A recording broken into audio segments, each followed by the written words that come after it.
want some fucking broccoli. Please, give me some broccoli.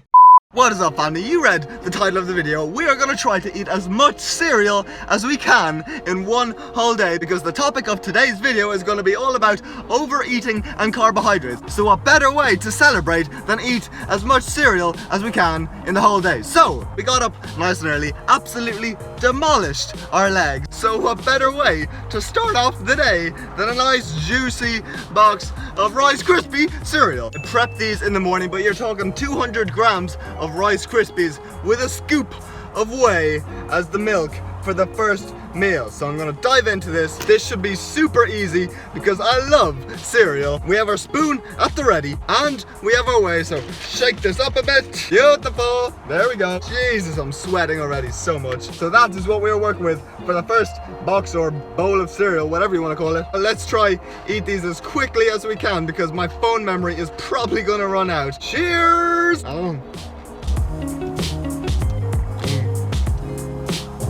Yes, baby. Whoa.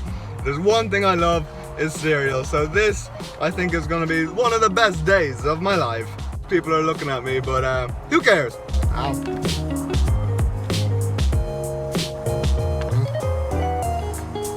So let's get to the first study on overfeeding by Sagayama et al. 2014, who you can see got participants to overeat in a 1,500 calorie surplus for 3 days to see what effects it had on body composition. So they hypothesized that assuming that 1 kilo of fat is equivalent to roughly 7,000 calories and that 85% of the energy they consumed would be accumulated as fat, fat mass was expected to increase by roughly half a kilo over the course of the 3 days. However, that was not the case, and as you can see from the table, while overfeeding led to increases in total body weight, total body water weight, and fat-free solids, there were no significant increases in fat mass and percent body fat, meaning that the major finding of this study is that total body water is the main component of body composition affected during overfeeding when energy expenditure is maintained. So that basically means that acute overfeeding isn't really an issue, and that most of the time you will gain weight, but it'll be mostly water, so it'll probably just flush out thereafter, and actual fat tissue doesn't really start to accumulate until you start doing this on like a consistent basis. So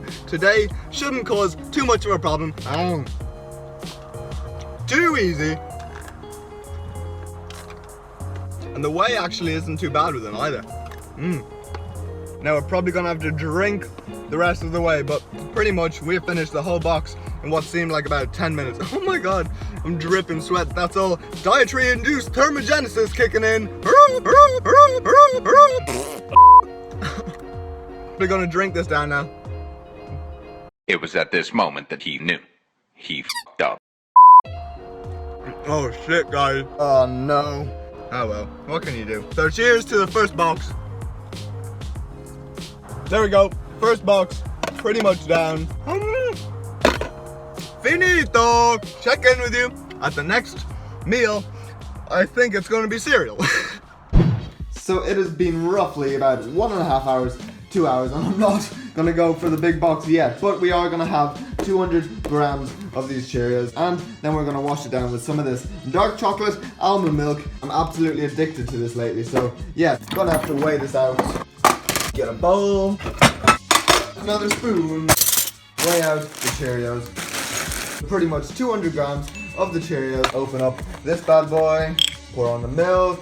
530 mils of the almond milk. And as I've already spoken a lot in the first clip, I'm pretty much gonna eat these for time. See how quickly I can eat the whole bowl in. So you can see it's coming up to about 20 to 4. We're gonna see how quick we can eat them. Definitely not gonna be an issue because Cheerios are probably my favorite cereal to eat. So, cheers!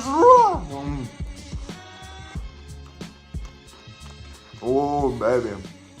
Here we go!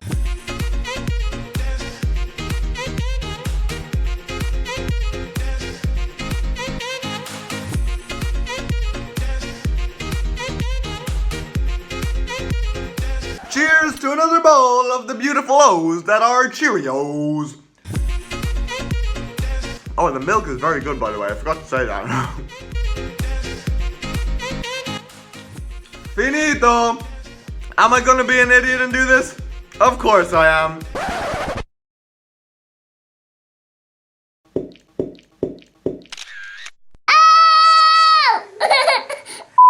Ah, shit, that hurt my head. Oh man.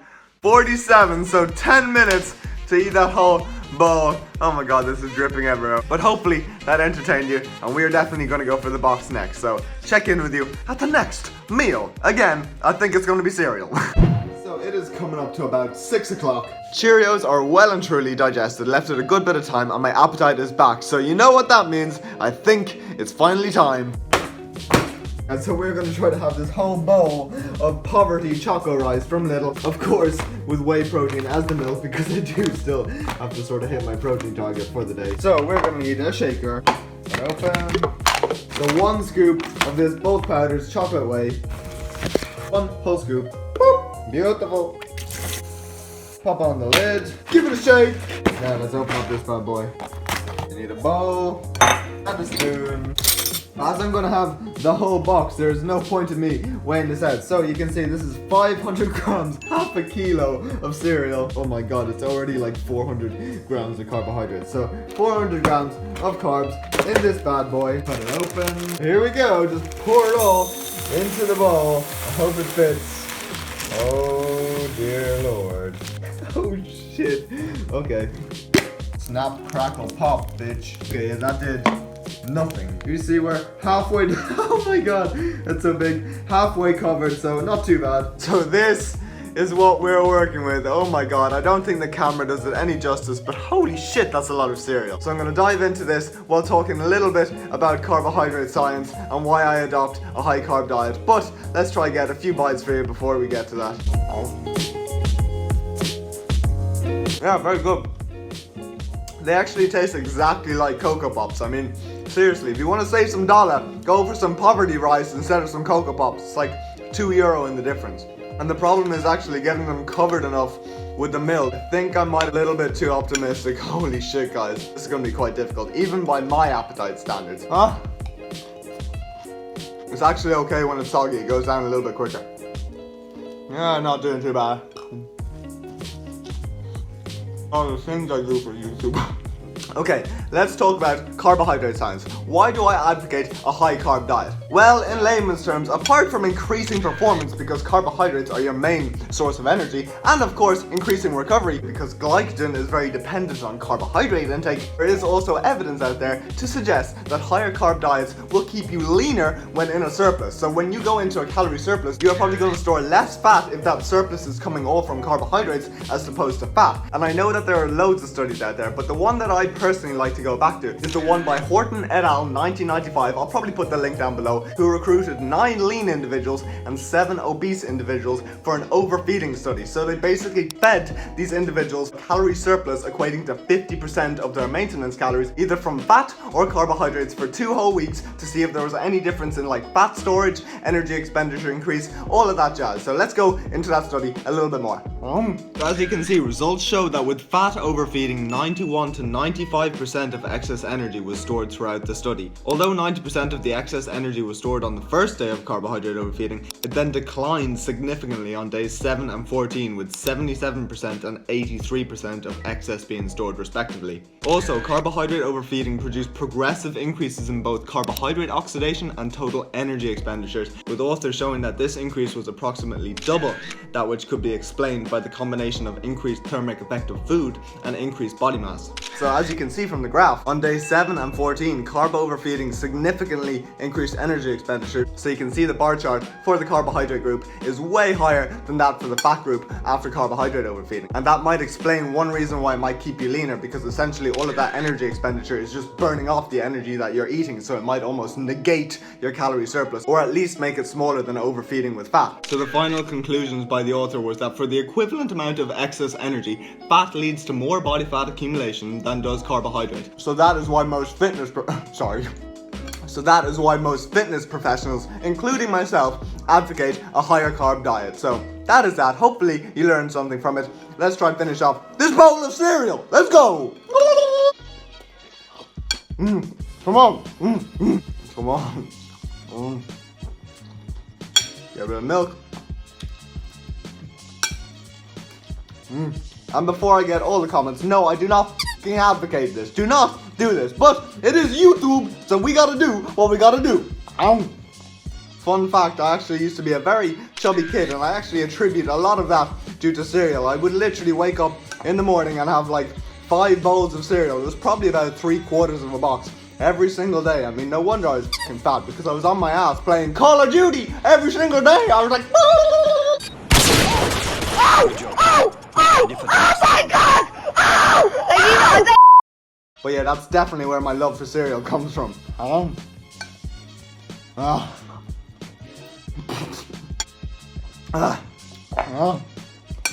Comment down below, what's your favorite cereal? I'm gonna hate Cocoa Pops after this. Nearly there, guys. Home straight. Here we go. Oh, fuck. Oh, man. Flashback. So this, I think, is gonna be one of the best days of my life. This is starting to make me think that 10,000 calorie challenges aren't actually that easy. I'm sort of struggling. I thought this was gonna be a piece of piss. Oh, I think this could be it, guys. There we go. Oh, yes. Woo! See you all in the next meal. So we have taken a quick stop off to Dunnes Stores, picked up a few essentials for the house. So I'm actually feeling surprisingly good, to be honest. But if there's one thing I've learned, is that I am probably not going to do another entire box. I need to pace myself a little bit more. So I'm probably going to get more done by doing a little bit more now and then a little bit more later than trying to bang out another box. Because the Cocoa Pops were definitely the worst type of cereal to try a whole box on. I mean, the cocoa was just so rich, like eating a whole fucking tub of cocoa powder. But even though I know I have a shit load of cereal at home, I still got tempted by all of the cereal in the store. So we picked up yet another box and then some Muju to wash it down nicely. And what will you know, guys? We have a bowl readily available in the car. I was gonna wait till home, but I mean, why not change up the scenery? So we have our Frosties, we have our Muju. Moo! I like this. I like this. Oh god. Again, I said I'm probably not going to do the whole box of this. It's a Whopper box, so a third of this, maybe 250 grams. Open this bad boy up. Woo! So I guess I'm going to eyeball this. Probably about a third of this. Oh shit. Yes, there are people looking at me very strangely. There we go. Okay, that was more like half the packet, so Jesus Christ. Might not finish that all, but we're going to try anyway. Half the packet of the Frosties. So what's that?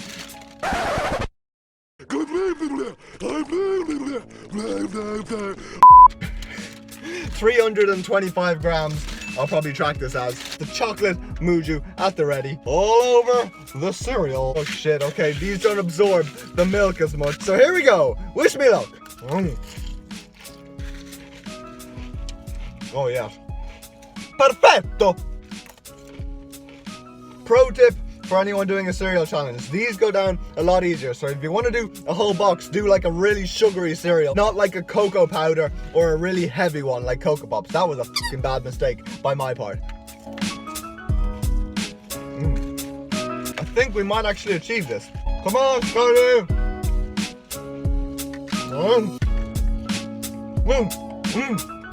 I'm used to eating sugar, but holy shit, man, this hits you hard. So while I work my way through this, let's quote another peach of a paper. This has to possibly be my most favorite paper of all, because you've seen the two papers that I quoted before were very acute feeding, but this one involves the chronic overfeeding and is very, very interesting. So it's by Levine et al. 1999, who essentially overfed their participants by 1,000 calories per day for 8 weeks. I mean, what dickheads do that? The poor people. But overall, after the 8 weeks, they showed that fat gain varied from a low of 0.36 kilograms to a high of 4.23 kilograms. So pretty much a 10-fold variance in fat gain despite the same 1,000 calorie surplus between individuals. And this was mainly attributed to the individual changes in NEAT which they witnessed in response to overfeeding, in that it varied from minus 98 calories, that is, it actually went down in at least one person from overfeeding, to plus 692 calories per day. day, meaning that in at least one subject, roughly 700 calories of that 1000 every day extra was burned off via NEAT. Add that to the increases that you're going to get from like increases in thermic effect of food, BMR from like leptin or even thyroid hormone, and you can see that for some, even chronic periods of overfeeding might actually cause you to negate your calorie surplus through increased activity or whatever. So hard gainers, if you want to call them, might actually be these type of people who are actually like resistant to fat gain, because every time they try to go into a surplus, they sort of cancel it out through activity. But yeah, very, very interesting. I swear I am actually just craving an apple or some veggies. I want some fucking broccoli. Please, give me some broccoli. This is like a shock to the system. Oh Jesus, what are my poops gonna be like tomorrow? Fuck. We are pretty much nearly done. Woo! I didn't actually think I would get this far. I hope I'm making my mummy proud. And if you've made it this far, please like the video, subscribe to the channel. Stop right now, subscribe. Subscribe. I'm waiting.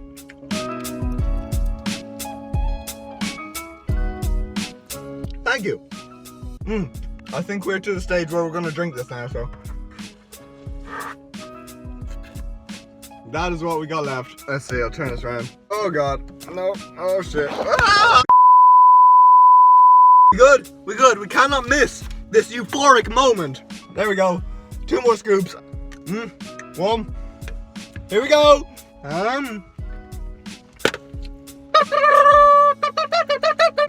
Full bowl, done. I look like shit, I feel like shit. My camera's falling over. See you in the next meal. So you know the deal with the usual macro capper. It was getting quite late, but that still doesn't mean we can't have some cereal. And oddly enough, my appetite was still sort of there. Maybe because I'm used to eating cereal at this time. You've seen I have it every single night. But also because cereal is the type of thing that after you finish eating it, you think you're not going to be able to eat anymore. And then within like maybe half an hour to an hour, you're like, oh shit, I can eat another bowl. So I did let those Frosties digest for a good bit, but we still banged out a big bowl of Fruit Loops, of course, with whey. So it ended up being like 250 grams of the Fruit Loops with a scoop of whey to help bring up my protein target. And I can safely say though, after this I probably couldn't have fit it anymore. I mean, seeing as I did still sort of stay to my intermittent fasting eating protocol, if I had gotten up like at super early, maybe at 5 or 6 in the then I probably could have done more. But I crammed in as much as I could in my eating window, and that was enough for me. So it is 2 days later, just finished work, but let's get to the question that everyone wants to know. What were those final macros? Well, there are the stats for MyFitnessPal. All of the cereal under one meal and all of the milk under the other. But the final macros were 163 grams of protein, 1,296 grams of carbs, 500 sugar, oh my god, and 50 grams of fat. And I can assure you, one day after, oh my god, I did not sleep a wink that night. I was just lying in bed, soaked in sweat, like, oh my god, I'm full of carbohydrates. But the main reason I'm recording this 2 days after is because I wanted to have one whole day to pass, because I wanted to keep an eye on my stats in terms of NEAT to see if the results sort of matched up to all the scientific papers that I quoted. So I allowed for one whole day to go, and I can assure you I made no conscious effort to increase my NEAT, do extra cardio, compensate, or anything for that. We trained push, which was like an hour and 10 minutes, then we had like a 6-hour shift. But as you can see, I was super interested by this. Even by not trying, my steps were like 20,202, which is well over what I'd normally hit. Usually I would hit somewhere from like 10 to maybe 15 at the highest. Then in terms of energy expenditure, I was at 4,351. Again, for usual days I might be at like 3,750 or 4,000 at the absolute most, but 4,350 is pretty cool to see that I made no conscious effort and I still increased energy expenditure. So the science is sort of true. I might be one of those hard gainers resistant to fat gain, and that is why I might be as skinny as I am. But hopefully you learned something from this video. If you like the video, subscribe to the channel. See you later. Let me know what you want to see next. Hope you all have a good day. Boop!